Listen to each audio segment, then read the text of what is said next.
My dear students, I hope you all are fine and having good time with your family.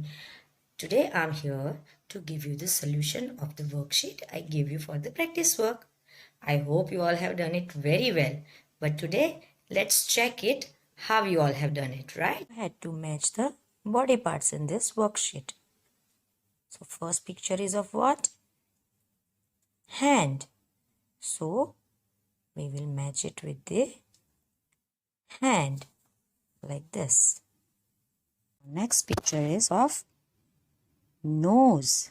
So we will match it with the nose like this.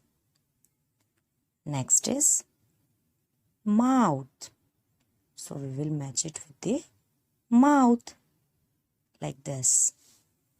Next is eye. So we will match it with the eyes. Next picture is of ear. So we will match it with the ear like this. Now the last picture is of leg. So we will match it with the leg. Now here is the solution for your worksheet. I hope this videos made your learning more fun and exciting and you all have enjoyed learning through these videos. Thank you so much. See you soon. Take care. Bye-bye. Stay happy.